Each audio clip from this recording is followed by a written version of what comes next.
El sol, una bola de fuego incandescente, se hundía lentamente tras las montañas de la Sierra Madre Occidental, tiñendo el cielo de un rojo sangre que el hombre sentado en el porche conocía demasiado bien.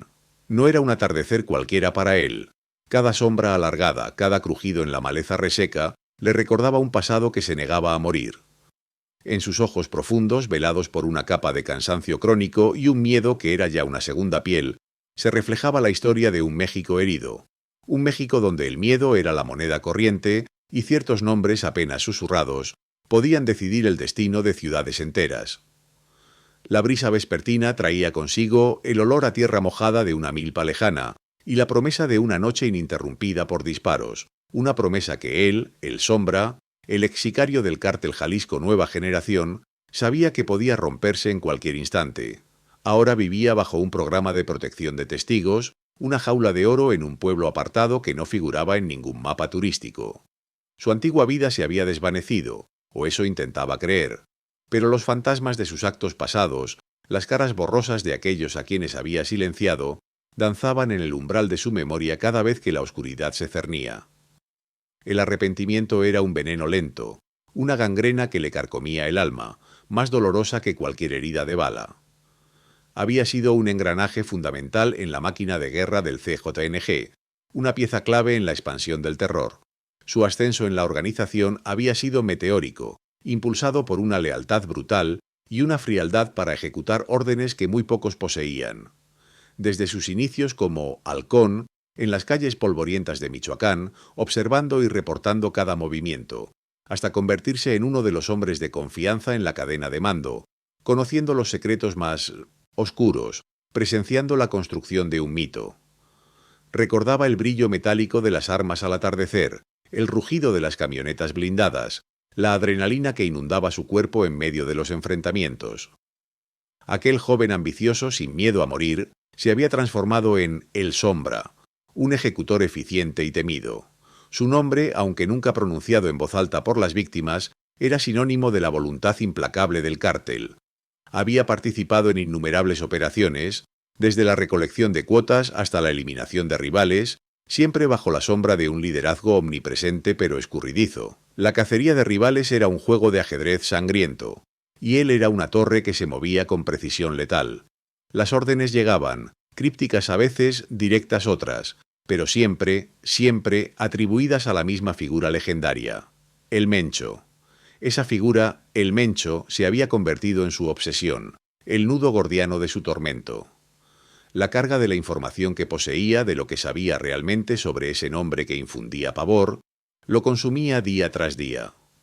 En los noticieros, en los corridos prohibidos, en las conversaciones susurradas de la gente, el Mencho era un fantasma invencible, el rostro de un imperio criminal. Pero el Sombra conocía otra realidad, una verdad que desdibujaba la silueta imponente de ese líder. La disonancia entre la leyenda que se había tejido con sangre y fuego y la verdad que él había experimentado de primera mano era un abismo que le partía el alma. El Mencho, un espectro, una voz amplificada, una figura omnipresente en el discurso del cártel, pero curiosamente ausente en el contacto directo. A lo largo de los años, en la cumbre de su poder dentro del CJNG, el Sombra había oído su nombre miles de veces, pero nunca había visto su rostro, nunca había recibido una orden directamente de sus labios. Todas las directrices, las más sangrientas y las más estratégicas, llegaban a través de un círculo de intermediarios, hombres de mediana jerarquía que repetían con fervor: «Es orden del patrón. El Mencho quiere esto. El Mencho ha dictado aquello». Como un eco distante ese nombre resonaba, pero la fuente original, la persona detrás del mito, siempre permanecía en las tinieblas. Esta verdad, la verdad de su ausencia física, de su carácter casi etéreo, era un peso inmenso. Sabía que desvelar algo así, romper con el relato oficial, podría destruir una de las mayores fortalezas psicológicas del cartel. La idea de que el Mencho no era un hombre, sino un nombre, una marca de terror, era demasiado peligrosa para ser pronunciada en voz alta. Podía cambiar la percepción pública del cártel, desinflar la burbuja de invencibilidad que lo rodeaba. Pero el secreto le quemaba en el pecho, una revelación que lo diferenciaba de todos aquellos que aún creían ciegamente en la figura todopoderosa. Las noches eran largas para el Sombra. El viento silbaba entre los árboles trayendo consigo el eco de sus pensamientos. Recordaba las operaciones más violentas, aquellas donde la crueldad era una declaración de principios, y cómo siempre se justificaban con una directriz del patrón. ¿Era posible que nadie más hubiera notado la inconsistencia? ¿Era él el único que veía la costura del disfraz, la grieta en la armadura del mito? La paranoia lo mantenía despierto, una sombra pegada a la sien, no solo por el miedo a ser encontrado por aquellos que antes le llamaban compañero, sino por la abrumadora responsabilidad de la verdad que cargaba. Era una verdad que podía liberar pero también destruir. No era un héroe ni pretendía serlo. Solo un hombre roto, tratando de encontrar un sentido en el caos que había ayudado a crear. Y arrepentimiento era sincero, pero la sombra de El Mencho, o de lo que creía saber de él, lo seguía a todas partes. Era una paradoja cruel. Había pasado años infundiendo miedo en nombre de un fantasma, y ahora él mismo vivía aterrorizado por la verdad de ese fantasma. La contradicción lo carcomía. La leyenda de El Mencho era una herramienta poderosa, una narrativa cuidadosamente construida que mantenía a raya a rivales y a las propias tropas. Y él, el Sombra, había sido uno de los arquitectos involuntarios de esa leyenda, un actor en una obra de terror cuyo protagonista principal, quizás, nunca había pisado el escenario. Pero él ahora, con el sol poniéndose y la noche acechando, estaba listo para desvelar ese secreto. Estaba listo para que el mundo conociera la verdad detrás del mito. No te pierdas el resto de esta impactante revelación. Suscríbete para conocer la historia completa. Los primeros años de su involucramiento con el cártel se grabaron a fuego en la memoria de El Sombra, una época donde la niebla de la ignorancia y la sed de poder difuminaban la realidad.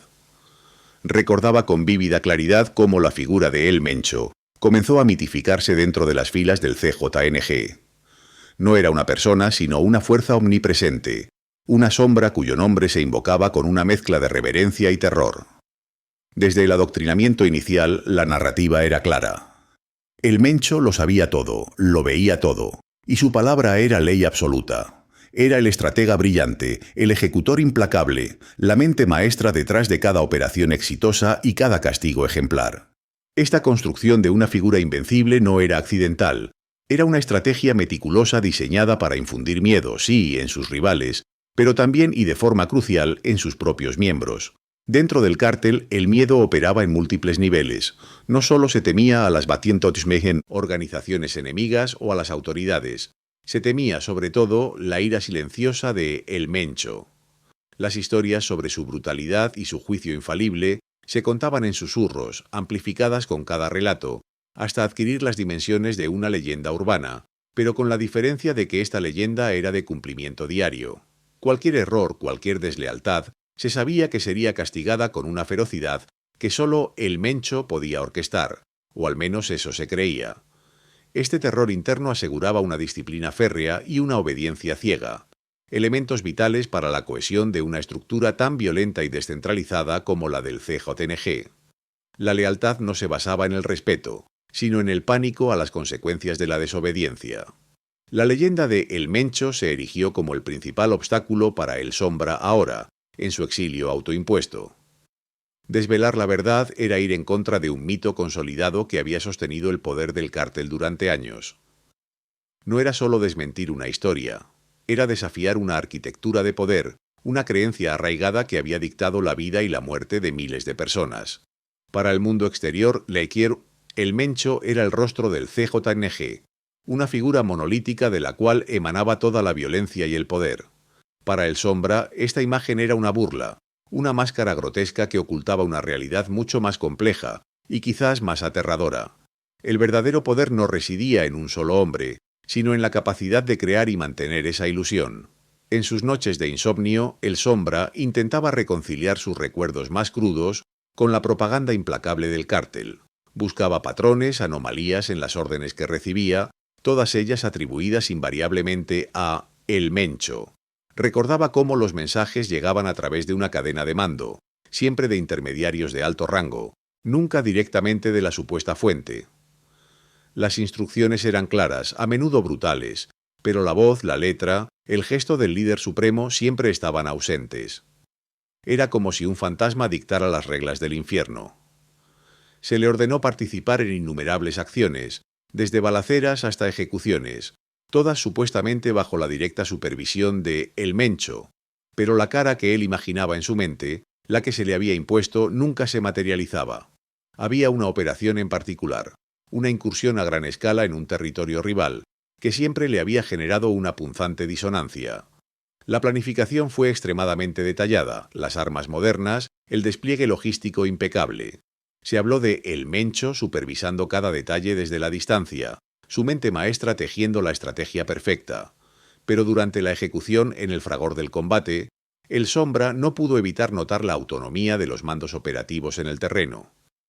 Las decisiones improvisadas, la adaptación táctica, la brutalidad desencadenada, todo parecía surgir de la iniciativa de los sicarios de más alto rango presentes, no de una directriz remota e invisible.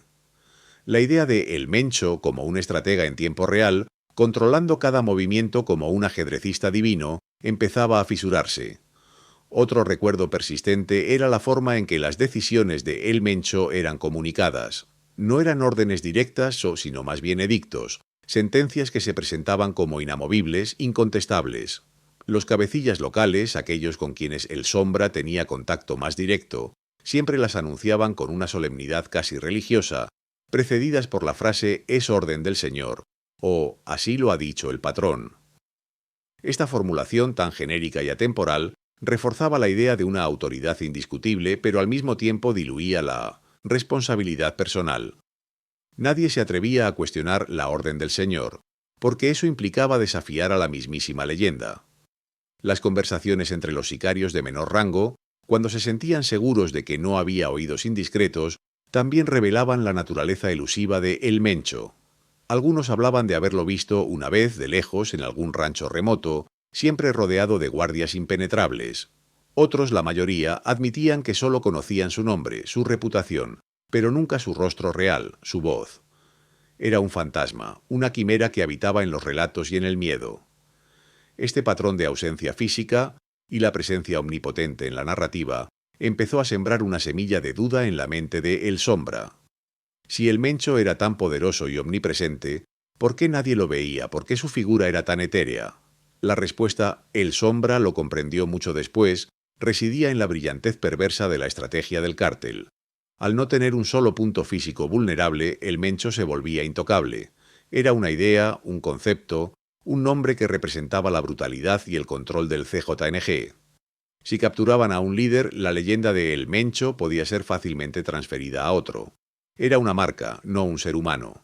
Una marca que les permitía operar con una flexibilidad que pocos cárteles podían igualar, manteniendo viva la ilusión de un único cerebro detrás de todo.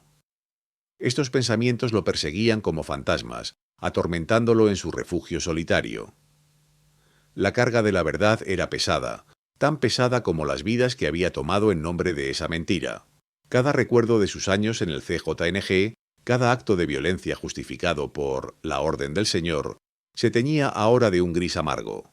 Había sido un peón en un juego mucho más grande de lo que nunca imaginó, y la pieza clave de ese juego era un nombre vacío, un espectro. La mitificación de El Mencho no solo era una táctica para el enemigo, era también una jaula mental para todos aquellos que, como él, formaban parte del engranaje. Esa jaula, ahora, comenzaba a desmoronarse en su mente, liberando una verdad incómoda, una verdad que ni el mundo exterior ni los propios miembros del CJNG estaban preparados para escuchar. La identidad de El Mencho, como una entidad singular y real, era una de las mayores artimañas que el cártel había orquestado para cimentar su dominio y extender el terror. Y el Sombra había sido, sin saberlo completamente, uno de sus más fervientes propagadores. Los cimientos de la verdad, lentamente, comenzaban a resquebrajarse bajo el peso de sus recuerdos. La narrativa se sumergía ahora en momentos cruciales de la historia del sanguinario CJNG, donde la figura de El Mencho era invocada con una frecuencia casi ritualística, no para dar órdenes directamente, sino para justificar las atrocidades más descarnadas o las decisiones estratégicas que cimbrarían regiones enteras. El Sombra recordaba vívidamente la frialdad con la que aquellos que estaban por encima de él, los mandos medios y los estrategas de la organización, mencionaban el nombre. Era un martillo que caía sobre la mesa, poniendo fin a cualquier discusión, disipando cualquier duda. Así lo quiere el Mencho, o son órdenes directas de arriba del patrón. Se repetía con una monotonía escalofriante. Él sentía, incluso en aquel entonces, una extraña desconexión personal. Nunca había visto a el Mencho en persona, ni había escuchado su voz. Todas las directrices, por más importantes o crueles que fueran, llegaban filtradas a través de una cadena de mando compleja y sumamente compartimentada. Los ojos de El Sombra se habían acostumbrado a leer la ausencia en la presencia, a percibir el vacío detrás del nombre. Las ejecuciones, los levantones, las torturas, los mensajes en lonas colgadas en puentes, todo se hacía en nombre de El Mencho. Pero, ¿quién era el hombre detrás del eco? ¿Era realmente un individuo con la capacidad ubicua de orquestar tal magnitud de terror desde la sombra? ¿O era algo más etéreo, más simbólico? La pregunta, una semilla plantada en su mente años atrás, empezaba a germinar con fuerza. En medio de esos recuerdos perturbadores, un rostro emergió de la bruma de su pasado, borroso por el tiempo y el miedo, pero inconfundible. Era el de un excompañero, un hombre corpulento llamado El Toro, quien había compartido con El Sombra algunos de los peores momentos en la organización. Se habían encontrado brevemente, mucho antes de que ambos desertaran, en una noche cargada de tensión después de una operación particularmente brutal. El Toro, con los ojos inyectados en sangre y la voz ronca por el tequila, había murmurado algo que se había quedado grabado a fuego en la memoria de El Sombra. «¿Tú lo has visto, verdad? ¿Al patrón?», había preguntado El Toro con una mezcla de desafío y miedo. «Nadie lo ha visto, Sombra, nadie. Siempre es él dijo, él ordenó. Pero, ¿quién es él realmente?». La pregunta se había disipado en el aire denso de la noche, ahogada por la camaradería forzada, y el temor a que una murmuración tan herética pudiera ser escuchada por oídos equivocados. Pero para El Sombra, esa insubordinación verbal, esa pequeña fisura en la devoción ciega, fue el primer indicio de que no estaba solo en su escepticismo. El Toro había insinuado, sin decirlo claramente, dudas similares sobre la existencia tangible de ese líder supremo, de esa deidad del crimen que todos reverenciaban. Era un destello, una señal. Los recuerdos fragmentados de El Sombra, antes dispersos y caóticos, comenzaron a hilarse, formando una imagen más clara y perturbadora. La ausencia de un contacto directo con El Mencho no era una anomalía, sino una constante. Las órdenes, siempre transmitidas por intermediarios de alto rango, nunca de viva voz, nunca con la posibilidad de una refutación o una pregunta directa al supuesto líder. Estos intermediarios solían ser figuras temidas por derecho propio, lugartenientes con historias de crueldad que precedían sus nombres. Ellos eran los que encarnaban la voluntad de El Mencho, los que interpretaban sus deseos, los que le daban forma a su figura etérea. Pero, ¿eran intérpretes o creadores? La naturaleza casi divina de la figura de El Mencho dentro del cártel era otro indicio.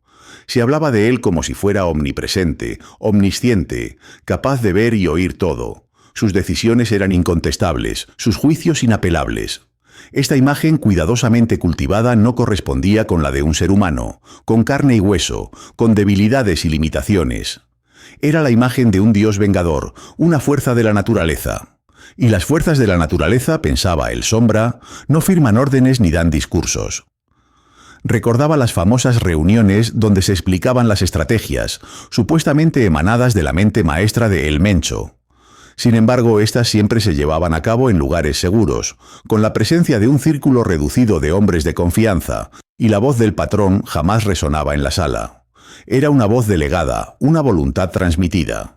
Los hombres de El Sombra obedecían sin cuestionar, porque el peso del nombre El Mencho era más que suficiente para silenciar cualquier atisbo de insubordinación. Imponía un respeto teñido de pánico atroz. Era como un rumor que se extendía, un eco que se magnificaba con cada susurro, cada balazo. Un fantasma omnipresente, efectivo precisamente por su intangibilidad. Esta revelación, lenta y dolorosa, no llegó de golpe, sino a través de la acumulación de pequeñas ausencias, de vacíos en la narrativa oficial del cártel. La falta de rastros personales, la imposibilidad de señalar un momento o un lugar donde El Mencho se cruzara directamente con la mayoría de sus soldados. Era una figura que siempre estaba allá, en otro lugar, trabajando, pero nunca aquí, en el campo de batalla, dando la cara. La mitificación era un arma de doble filo. Por un lado, inspiraba un terror reverencial en las filas y en los enemigos. Por el otro, creaba una distancia que, para una mente aguda como la de El Sombra, empezaba a revelar un patrón inquietante. El recuerdo de El Toro fue el catalizador que permitió a El Sombra empezar a atar cabos.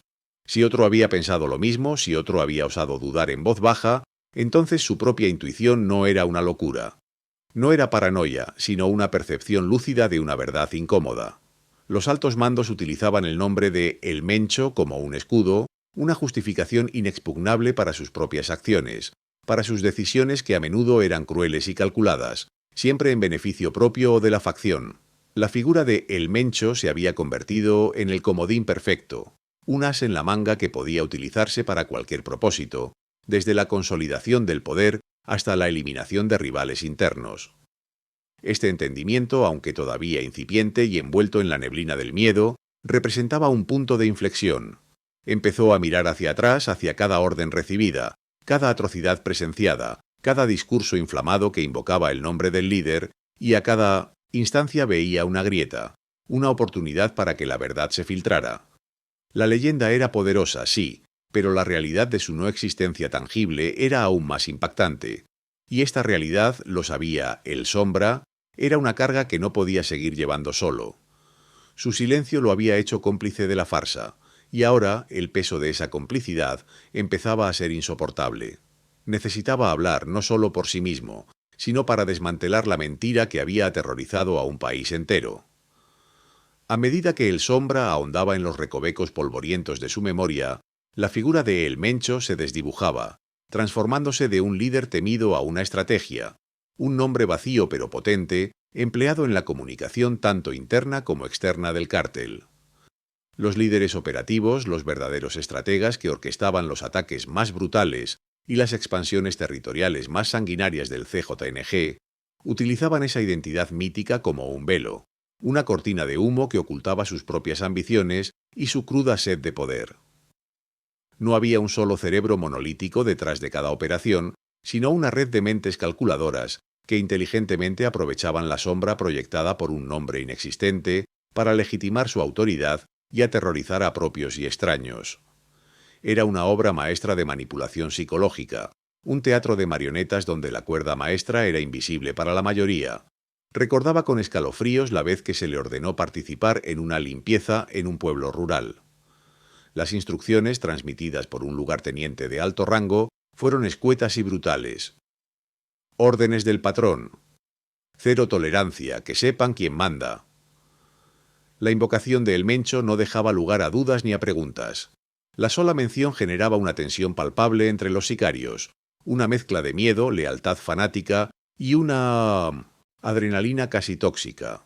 Nadie se atrevía a cuestionar la moralidad o la estrategia detrás de la masacre inminente. Era la voluntad de El Mencho, y su voluntad era ley. No importaba que el verdadero arquitecto de esa barbarie fuera un hombre con un ego desmedido y una crueldad sin límites, sentado cómodamente a cientos de kilómetros de distancia, usando el nombre del mito para cubrir sus atrocidades. La presencia física del líder era una imposibilidad, una quimera, pero su espíritu, su nombre, su leyenda, se materializaban en cada disparo, en cada grito de terror. Hubo otra ocasión, una emboscada particularmente sangrienta contra un convoy militar. La planificación fue meticulosa, los detalles macabros. Antes de partir, el jefe de plaza había reunido a los hombres y con voz grave y teatral les había dicho: «El Mencho ha hablado.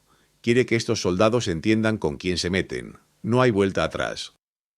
Hoy demostramos el poder del cártel». Esas palabras, cargadas con el peso de la figura mítica, encendieron una furia ciega y una lealtad férrea en las tropas. Los sicarios, muchos de ellos jóvenes y fácilmente impresionables, se lanzaron a la batalla con una convicción que rayaba en el fanatismo religioso.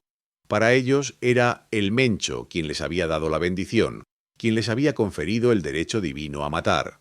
La cohesión de las tropas, la audacia de sus acciones, la ferocidad de su ataque, todo era amplificado por la creencia en esa figura omnipresente que, en realidad, era una quimera. Las preguntas de El Sombra comenzaron entonces a volverse más punzantes. Si el Mencho controlaba todo, ¿por qué nunca se le veía? ¿Por qué nunca daba una orden directa a la mayoría? ¿Por qué todas las comunicaciones pasaban por capas y capas de intermediarios? La respuesta, que en aquel entonces apenas se atrevía a formular, era que esa distancia, esa intangibilidad, era precisamente lo que le otorgaba su poder. Era más fácil obedecer a un fantasma que a un hombre de carne y hueso con defectos y limitaciones. Un fantasma podía ser invencible, un hombre no. Los estrategas reales detrás del cártel lo sabían, y explotaban esa verdad con una astucia diabólica. La idea de escapar de esa sombra, de la sombra de su propio pasado, y del secreto macabro que ahora vislumbraba, comenzaba a obsesionarlo. Cada día en el programa de protección de testigos era una lucha, no solo contra el miedo a ser descubierto y la paranoia constante, sino contra la necesidad imperiosa de despojarse de esa carga. El secreto de El Mencho se había convertido en una cadena invisible, más pesada que cualquier grillete físico. Lo ataba a su antigua vida, a sus crímenes, a la manipulación de la que él mismo había sido víctima y cómplice. Intentó en sus horas de soledad forzada reconstruir el rompecabezas. Recordaba los comunicados que a veces se difundían en videos o mensajes de texto, siempre atribuidos a El Mencho, pero siempre filmados o escritos de tal manera que la identidad del remitente era vaga, difusa. Voces distorsionadas, rostros ocultos, mensajes leídos por terceros. Nunca una aparición pública inequívoca que lo mostrara como un líder de carne y hueso. La ausencia se había convertido en su presencia más definitoria, y esa ausencia, que antes había sido fuente de temor, ahora era la clave de su liberación mental. El Sombra se dio cuenta de que había sido parte de la construcción de esa leyenda. Cada vez que había intimidado a alguien con el nombre de El Mencho, cada vez que había justificado una acción brutal invocando la voluntad del patrón, había contribuido a tejer el mito. Había sido un engranaje en la máquina de la ilusión, y ese pensamiento le revolvía el estómago. El arrepentimiento no era solo por las vidas que había tomado, sino por la verdad que había ayudado a sepultar. La verdad de que el monstruo más grande de México no era un hombre, sino un constructo, una herramienta. Su mente repasaba los rostros de aquellos que habían muerto bajo el estandarte de El Mencho, tanto enemigos como miembros del propio cártel, que habían sido purgados supuestamente por órdenes directas del líder. ¿Cuántos habrían muerto por la ambición de un lugarteniente que se escudaba en ese nombre? ¿Cuántas familias destruidas? ¿Cuántas comunidades aterrorizadas? Todo en el altar de un fantasma. La magnitud de la mentira era abrumadora, su alcance devastador. El peso de esa verdad lo acosaba incluso en sus sueños, que ahora estaban plagados no solo de los horrores de su pasado, sino también de la imagen de una sombra gigante, amorfa, que engullía todo a su paso. Esa sombra no era el líder que temía, sino la mentira que había permitido que el cártel floreciera en la oscuridad, alimentándose del miedo y la ignorancia. Y se dio cuenta de que, para liberarse completamente, no bastaba con huir. Tenía que desenterrar esa verdad, exponerla a la luz, sin importar el peligro que eso pudiera acarrear. La carga de ese secreto ya no era soportable, era un veneno que lo consumía desde dentro. Tenía que hablar. El clímax de esta revelación se gestó no en un único momento epifánico, sino a través de una serie de eventos que, en retrospectiva, se entrelazaron para formar una verdad ineludible. Fue un día en particular marcado por una traición brutal y un baño de sangre interno, cuando los velos cayeron por completo para El Sombra. La orden había llegado, supuestamente de El Mencho en persona, para purgar a un grupo de operativos que habían mostrado lealtad dividida. El Sombra había participado en innumerables purgas, pero esta era diferente, olía a maniobra interna, a envidia y codicia disfrazadas de lealtad al líder supremo. Los hombres que iban a ser eliminados eran de su confianza, leales y, hasta donde él sabía, eficientes. La ejecución fue sangrienta y sin piedad. Mientras observaba cómo los cuerpos caían, una frase se grabó en su mente, dicha por uno de los jefes de plaza que supervisaba la masacre. Órdenes de arriba, el patrón quería limpieza total. Si no estás con el 1%, estás contra él. La crudeza de la frase, la referencia al 1% en lugar de un nombre, resonó en él. Se dio cuenta de que ese patrón al que se referían no era una figura con rostro y voz, sino una entidad, un concepto utilizado para justificar cualquier barbaridad. En ese instante, en medio del hedor a pólvora y sangre, la verdad lo golpeó con la fuerza de un rayo. El Mencho no existía como la figura todopoderosa y omnipresente que todos creían. Era una construcción, un nombre, una marca de terror. No había un solo hombre dictando cada movimiento, cada asesinato, cada extorsión desde una montaña remota. Había una estructura, sí, un consejo de mandos que operaba bajo el paraguas de ese nombre mítico. El Mencho era la bandera bajo la cual se cometían las atrocidades, el comodín que permitía a los verdaderos líderes operar con impunidad, desviando la atención y la responsabilidad personal hacia un fantasma. La traición que había presenciado no era la traición a El Mencho, sino a la lealtad interna del cártel, perpetrada por aquellos que utilizaban su nombre para consolidar su propio poder. Las palabras se formaron en su mente con una claridad aterradora. El Mencho no existía. Era un nombre usado para asustar. No era especulación, sino una verdad cruda y personal que se había manifestado ante sus propios ojos. Esta epifanía fue un punto de no retorno. Toda su vida en el cártel, cada orden, cada balazo, cada momento de terror se reconfiguró bajo esta nueva luz. Las órdenes siempre venían de un intermediario, de un enlace, de un mensajero del patrón. Nunca de El Mencho directamente. Las reuniones estratégicas siempre eran presididas por lugartenientes que hablaban en nombre del líder. Los comunicados y videos amenazantes siempre lo invocaban, pero nunca lo mostraban de forma convincente, siempre con un aura de misterio, una cara oculta o una voz distorsionada. La leyenda era tan potente que no necesitaba una encarnación física. Bastaba el nombre para infundir miedo en los corazones de sus enemigos y más insidiosamente para mantener a raya a sus propios soldados. Comprendió que la invencibilidad de El Mencho residía precisamente en su intangibilidad. ¿Cómo se atrapa a un nombre? ¿Cómo se combate a un símbolo? Las autoridades buscaban a un hombre, un objetivo físico que pudieran capturar o eliminar. Pero si ese hombre era un concepto, una identidad colectiva, entonces la tarea era imposible. Esta revelación no solo era liberadora, sino también abrumadora. Significaba que había sido parte de una farsa gigantesca, un engranaje en una maquinaria de miedo que operaba bajo un engaño fundamental. La cara de El Mencho que se difundía en la prensa, en los noticieros, en los infames narcomensajes, era la de un hombre cualquiera, cuidadosamente elegido para representar la imagen que el cártel quería proyectar. Pero ese hombre, ese rostro, era solo el avatar de una aterradora estrategia de poder. La frase resonó en su mente una y otra vez. El Mencho no existía, era un nombre usado para asustar. No era un hombre poderoso, sino la personificación del poder que el cártel quería infundir. Era la encarnación de la muerte, de la venganza, de la justicia torcida que ellos impartían. Era la voz que dictaba sentencias de muerte, pero no porque fuera su voz, sino porque era la voz del cártel, amplificada y legitimada por el mito. Este entendimiento lo llenó de una mezcla de rabia y alivio. Rabia por haber sido engañado, por haber contribuido a la construcción de un fantasma. Alivio porque la verdad, aunque cruda, le ofrecía una salida, una oportunidad para desmantelar la mentira. Su propia participación en la propagación de este mito se le presentaba ahora como una culpa pesada. Había sido un sicario, un ejecutor, y al hacerlo había validado la existencia de una figura que no era real, consolidando su poder psicológico. Cada vez que había invocado a El Mencho para justificar una acción, cada vez que había participado en una intimidación en su nombre, había alimentado la leyenda.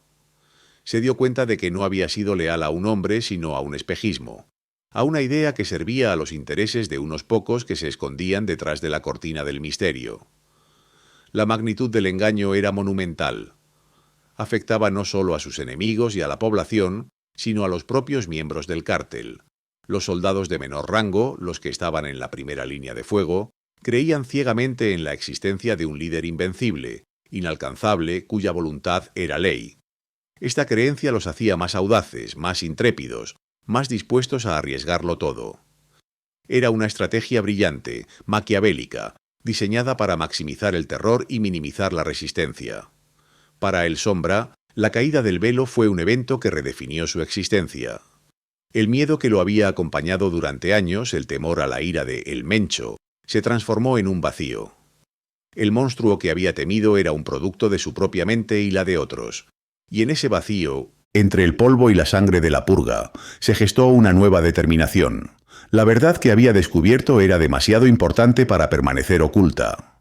Era una verdad que podía desarmar el arma más potente del cártel, el miedo al nombre. El Sombra comenzó a entender verdaderamente las profundas implicaciones de aquella revelación. El miedo que había infundido el Mencho durante tantos años, ese terror reverencial y paralizante, no era, al final de cuentas, el miedo a un hombre de carne y hueso, con debilidades y puntos ciegos. Era, en cambio, el pánico visceral ante una entidad incorpórea, una sombra que podía estar en cualquier lugar y en ninguno a la vez.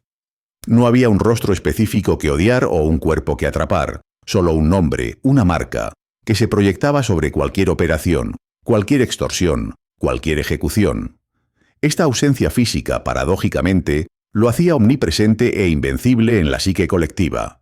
Era el terror de lo intangible, de lo que no se puede combatir directamente, de lo que se adapta y muta con cada rumor, con cada nueva atrocidad atribuida. Esta estrategia de mitificación no era improvisada, era una obra maestra de ingeniería social del miedo. El CJTNG, al no depender de la vulnerabilidad de un solo individuo, se había blindado contra la posibilidad de decapitación por parte de las autoridades. No se podía arrestar a un hombre, no se podía extraditar a una leyenda. Cuando los operativos militares o de la policía anunciaban la captura de supuestos líderes, siempre quedaba la sombra de El Mencho intacta, proyectándose sobre el cártel. El Sombra lo había vivido en primera persona, las redadas, las detenciones de figuras importantes y, sin embargo, el mensaje siempre era el mismo. El Mencho sigue al mando y su ira será terrible. Era una forma perversa de resiliencia organizacional alimentada por el rumor y la ausencia. Recordaba incidentes tristemente célebres que habían marcado la historia reciente de México y del propio cártel. Los narcomensajes dejados junto a los cuerpos desmembrados, los videos de interrogatorios a rivales siempre concluían con la misma frase, dicha con pavor o con soberbia. Esto es del Mencho. No era la firma de un hombre, sino la de una institución del terror. Cada acto brutal, cada amenaza pública, cada desafío al Estado, se atribuía a esa figura cuasi mítica, reforzando la idea de un líder todopoderoso, inalcanzable e inquebrantable. Esta estrategia permitía una flexibilidad operativa asombrosa. Diferentes células y facciones podían actuar con una autonomía considerable siempre y cuando invocaran el nombre sagrado. Actuaban en nombre de El Mencho, pero en realidad estaban expandiendo su propia esfera de influencia, sus propios negocios, amparados por un paraguas de impunidad psicológica que el nombre proporcionaba. El Sombra también reflexionó sobre la profundización en la psicología del miedo. Los cárteles, y particularmente el CJNG con El Mencho, habían perfeccionado el arte de utilizar este miedo no solo para controlar a la población civil, a la que extorsionaban y aterrorizaban, sino también a sus propios miembros. Dentro de las filas, el nombre del líder era sinónimo de disciplina férrea y castigo brutal. La lealtad no se forjaba solo por el dinero o el poder, sino por el miedo a la represalia de esa figura omnipresente que, se decía, lo veía todo, lo sabía todo. Las historias sobre la crueldad de El Mencho hacia quienes le fallaban eran constantes y servían como un eficaz mecanismo de control interno. Nadie quería ser el próximo ejemplo de lo que le ocurría a un traidor o a un incompetente bajo la mirada implacable de El Mencho. Los propios sicarios, los matones, los encargados de la plaza, todos vivían bajo esa sombra, una sombra que, ahora lo entendía el Sombra, era mucho más etérea de lo que jamás imaginó. Esta mitificación creaba una especie de lealtad abstracta casi religiosa. No se era leal a un hombre, sino a la idea que ese hombre encarnaba. Y esa idea era la del poder absoluto, de la fuerza imparable, de la justicia brutal según sus propios códigos. En un país donde las instituciones a menudo fallaban, la figura de El Mencho se alzaba como una especie de fuerza primigenia, ineludible. Eso explicaba por qué, incluso después de supuestas bajas o rumores de su muerte, el cártel seguía operando con la misma ferocidad, con la misma organización. Porque el verdadero poder no residía en un cerebro pensante en un búnker, sino en la idea misma de un cerebro pensante en un búnker, siempre un paso por delante de todos. La revelación de que El Mencho era un nombre, un constructo, no un hombre, lo liberó de una parte de su carga, pero también lo ató a otra. La verdad era más compleja, más insidiosa que la de un simple líder criminal. Era la verdad de una corporación del terror que había aprendido a usar el folclore y la narrativa del miedo para proteger su estructura, para hacerla casi indestructible. La incomprensión de esta dinámica era lo que había llevado a tantos errores en la estrategia contra el crimen organizado. No se estaba combatiendo a un individuo, sino a un sistema que había aprendido a personificarse en un fantasma. Y el Sombra, ahora, se sabía portador de la llave para desmantelar al menos una parte de ese engaño, de ese mito que seguía aterrorizando a millones.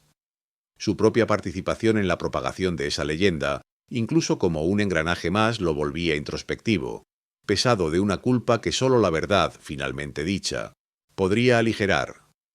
La verdad impactante resonaba en cada rincón de la mente de El Sombra, una revelación que había tardado años en cristalizarse, décadas de terror y violencia que finalmente se despojaban de su velo más formidable. Detallaba cómo la organización operaba no bajo el mando directo de un solo hombre, sino más bien como una compleja red de células semiautónomas, cada una de ellas lo suficientemente poderosa como para generar su propia zona de influencia, sus propias cadenas de mando y sus propias operaciones lucrativas.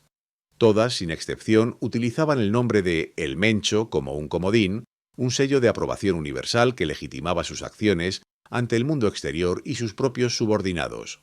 Era una marca, no una persona. Este nombre era invocado para declarar guerras territoriales, para negociar con cárteles rivales, para extorsionar a empresarios, para justificar la brutalidad más extrema e incluso para dar órdenes internas que parecían emanar de una autoridad incuestionable.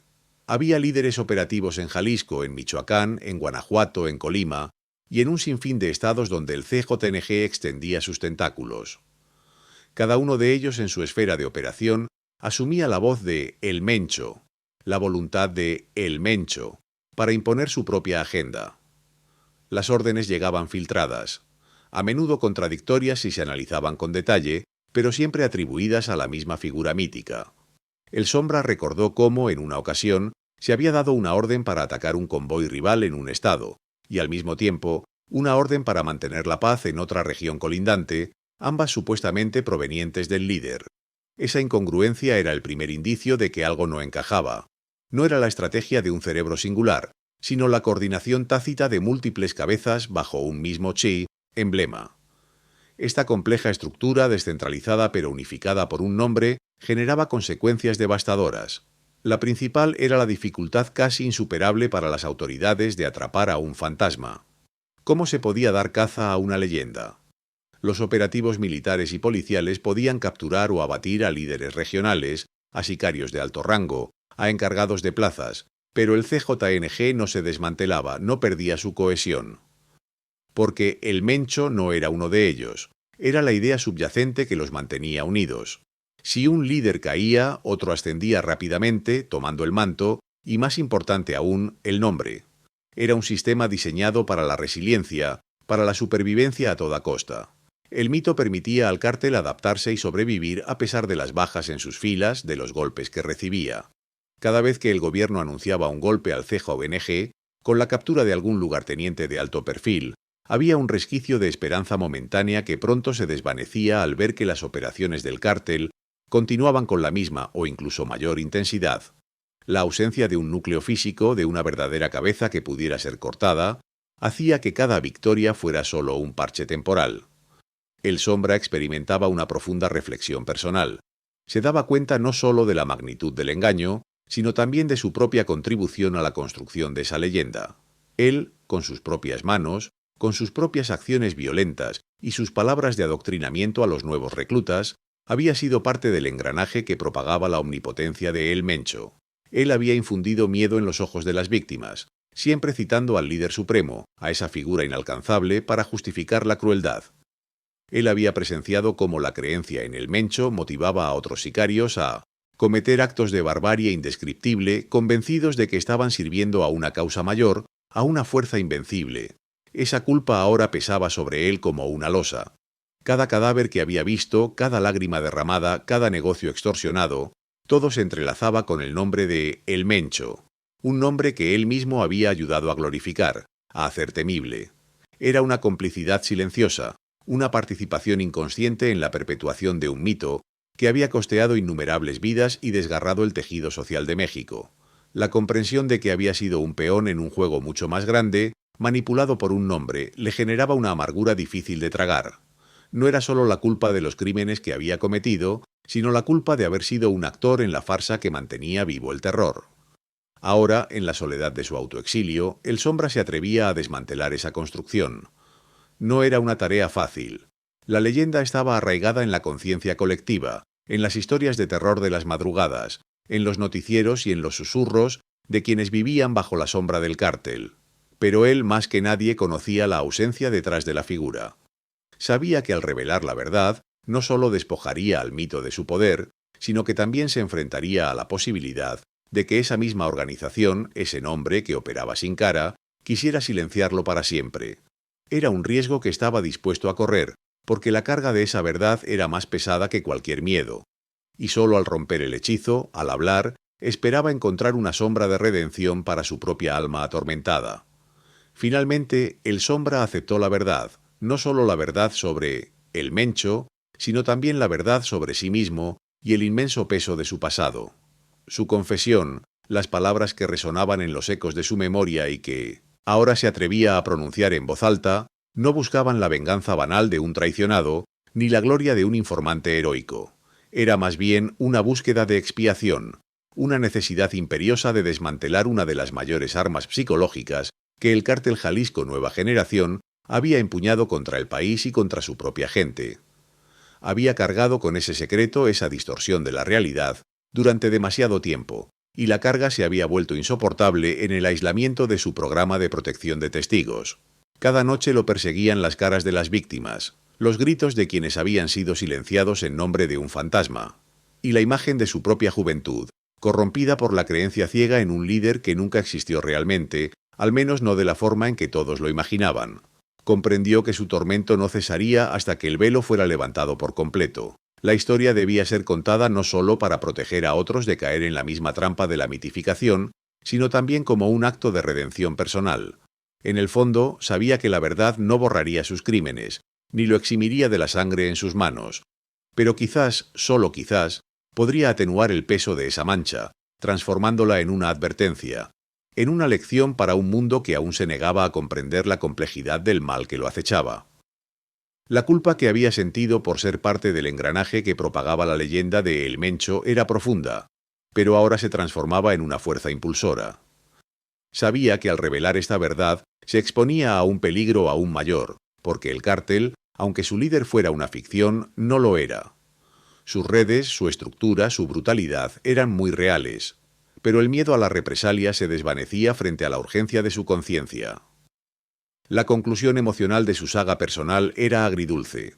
La revelación de que el Mencho era un nombre usado para asustar, un concepto, un comodín para una vasta red de terror descentralizada, despojaba al mito de su poder. El verdadero horror, se dio cuenta, no era un hombre con un rostro particular y unas órdenes específicas. Era la estructura misma, la ideología implacable, la brutal adaptabilidad que ese nombre representaba. Era la capacidad de un sistema para infundir miedo abstracto, para convertirse en una fuerza casi sobrenatural que no podía ser capturada ni eliminada con la muerte de un solo individuo. Era la personificación del mal organizada y perpetuada a través de una marca de terror. En la quietud de su refugio, el Sombra finalmente encontró una especie de paz. Era una paz precaria, sí, una paz que siempre estaría acechada por las sombras del pasado y la amenaza constante de aquellos que deseaban silenciarlo. Pero era una paz forjada en la verdad. Su legado ya no sería el de un sicario del CJNG, un peón en un juego de poder brutal y sin rostro. Su legado ahora sería su verdad. La verdad de que el monstruo más temido de México era, en esencia, una invención, una herramienta de control, una cortina de humo detrás de la cual operaba una maquinaria de violencia más compleja y peligrosa de lo que nadie se atrevía a imaginar. Era una ironía cruel, una burla al entendimiento común, que el fantasma de un líder fuera más efectivo que su carne y hueso. Su historia, la historia de un hombre que había visto la ilusión desde dentro y había decidido desvelarla, no era el final de la lucha contra el crimen organizado, pero era un paso crucial en el camino hacia la comprensión de su naturaleza. Al exponer el engaño detrás de El Mencho, El Sombra esperaba desarmar, al menos parcialmente, la mitificación que protegía al cartel de una verdadera confrontación. Era una invitación a las autoridades, a la opinión pública, a mirar más allá de las leyendas y a enfrentar la realidad de un enemigo que no tenía un solo rostro, sino 1000, y que se alimentaba del miedo y la desinformación. La voz de El Sombra, grave y cansada, pero ahora imbuida de una nueva determinación, resonó en el silencio. Su testimonio, sabía, era solo una parte del rompecabezas, pero una parte vital, porque para desmantelar un sistema basado en el engaño, primero hay que desvelar la verdad, y él, El Sombra, había cumplido su parte. Para el espectador que ha llegado hasta aquí, la historia de El Sombra es un escalofriante recordatorio de que la realidad a menudo supera la ficción, y que el poder del miedo puede construirse sobre cimientos tan etéreos como un nombre. Si esta impactante revelación te ha mantenido al borde de tu asiento, no olvides suscribirte a nuestro canal.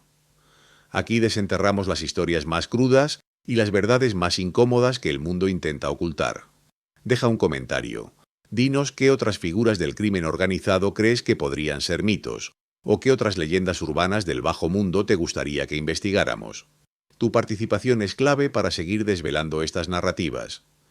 Y prepárate, porque el próximo video seguirá explorando las profundidades del crimen organizado, donde las apariencias engañan y los nombres rara vez revelan la verdad completa. La historia de El Sombra termina, pero la búsqueda de la verdad continúa.